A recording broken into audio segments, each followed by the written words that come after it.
Hello అండి, welcome to Raj Vihar cooking channel. ఈరోజు recipe వచ్చేసి ఎంతో మంది ఇష్టంగా తినే హోటల్ స్టైల్ గట్టి చట్నీని ఎలా ప్రిపేర్ చేసుకోవాలో చూపిస్తాను. ఇలా చేసుకుంటే ఎక్స్ట్రాగా అడిగి మరి వేయించుకుంటారండి. చట్నీ అయితే అంత టేస్టీగా ఉంటుంది. చట్నీని ప్రిపేర్ చేసుకోవడం కోసం ముందుగా స్టవ్ మీద ఒక పాన్ పెట్టుకొని ఇందులో 3 టేబుల్ స్పూన్ ఆయిల్ని హీట్ చేసుకోవాలి. ఆయిల్ హీట్ అయిన తర్వాత ఒక హాఫ్ కప్ వరకు పల్లీలు వేసుకుంటున్నాను. ఇందులోని మీ తినే కారాన్ని బట్టి పచ్చిమిర్చి కూడా వేసుకోవాలి. ఇలా వేసుకొని మనం వేసుకున్న పల్లీలు పచ్చిమిర్చిని బాగా ఫ్రై చేసుకోవాలి.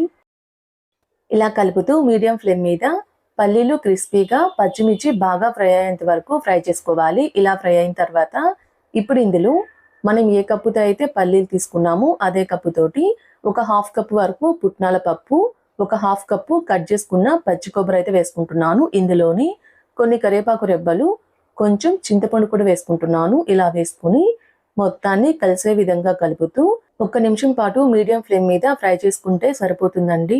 ఇలా ఫ్రై చేసుకోవడం వల్ల మనం వేసుకున్న పుట్నాల పప్పులో ఉన్న పచ్చివాసన అయితే పోతుంది. చట్నీ తినేటప్పుడు పుట్నాల పప్పు స్మెల్ రాకుండా ఉంటుందండి. ఇలా ఫ్రై చేసుకున్న తర్వాత వీటి మొత్తాన్ని ఒక గిన్నెలో వేసుకొని పక్కన ఉంచుకోండి. ఇప్పుడు మిగిలిన ఆయిల్ తోటి పోపునైతే ప్రిపేర్ చేసుకుందాము. పోపుని ప్రిపేర్ చేసుకోవడం కోసం శనగపప్పు, ఆవాలు, జీలకర్ర, మినప్పప్పు అయితే వేసుకుంటున్నాను.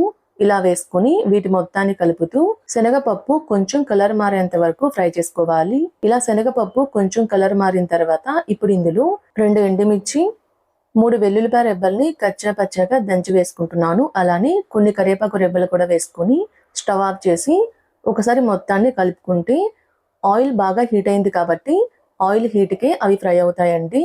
ఇప్పుడు ఇలా రెడీ చేసుకున్న పోపునైతే పక్కనుంచుకోండి. మిక్సీ జార్ తీసుకొని ఇందులో మనం ముందుగా ఫ్రై చేసుకున్న పల్లీలు, పుట్నాల పప్పు, కొబ్బరి ఉంది కదండి, వాటిని అయితే వేసుకుంటున్నాను.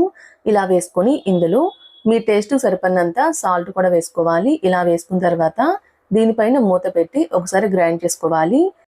ఇలా ఫస్ట్ వాటర్ వేయకుండా గ్రైండ్ చేసుకోవడం వల్ల మనం వేసుకున్న పల్లీలు, పుట్నాల పప్పు, కొబ్బరి ఉంది కదండి, ఇవైతే బాగా మెత్తగా గ్రైండ్ అవుతాయి.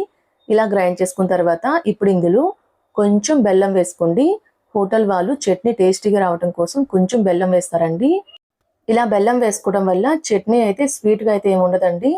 మనకి చట్నీలో ఉన్న కారం, ఉప్పుని బ్యాలెన్స్ చేస్తూ చట్నీని టేస్టీగా ఉండడం కోసం కొంచెం బెల్లం అయితే యాడ్ చేస్తారు. బెల్లం వేసుకున్న తర్వాత కొంచెం నీళ్లు కూడా పోసుకొని చట్నీ మొత్తాన్ని ఒకసారి కలుపుకొని దీనిపైన మూత పెట్టి చట్నీని అయితే గ్రైండ్ చేసుకోవాలి. చట్నీని మరీ మెత్తగా కాకుండా కొంచెం బరగ్గా గ్రైండ్ చేసుకోవాలి. ఇలా గ్రైండ్ చేసుకుంటే అచ్చం మనకి హోటల్ టేస్ట్ అయితే వస్తుందండి చట్నీకి. ఇలా గ్రైండ్ చేసుకున్న చట్నీని అయితే ఒక గిన్నెలోకి అయితే వేసుకోవాలి. ఇలా చట్నీ మొత్తాన్ని గిన్నెలోకి వేసుకున్న తర్వాత చట్నీ మరీ గట్టిగా ఉంది కాబట్టి కొంచెం నీళ్ళైతే యాడ్ చేస్తున్నాను. ఇలా పోసుకున్న తర్వాత మొత్తాన్ని కలిసే విధంగా ఒకసారి కలుపుకోవాలి. చూసారు కదండి చట్నీ అయితే ఎంత గట్టిగా ఉందో. ఇలా కలుపుకోవాలి చట్నీ మొత్తాన్ని. ఇలా రెడీ చేసుకున్న చట్నీలు మనం ముందుగా ప్రిపేర్ చేసుకొని పెట్టుకున్న పోపు ఉంది కదండి, దాన్ని అయితే వేసుకుంటున్నాను. ఇలా వేసుకుని మనం వేసుకున్న పోపు అనేది చట్నీ మొత్తంలో కలిసే విధంగా కలుపుకోవాలి.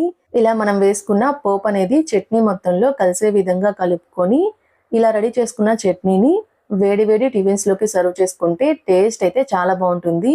మీరు కూడా ట్రై చేసి ఎలా వచ్చిందో నాకు కామెంట్ చేయండి. మా వీడియో మీకు నచ్చినట్టయితే లైక్ చేయండి, షేర్ చేయండి, మా ఛానల్ని సబ్స్క్రైబ్ చేసుకోండి. Thanks for watching.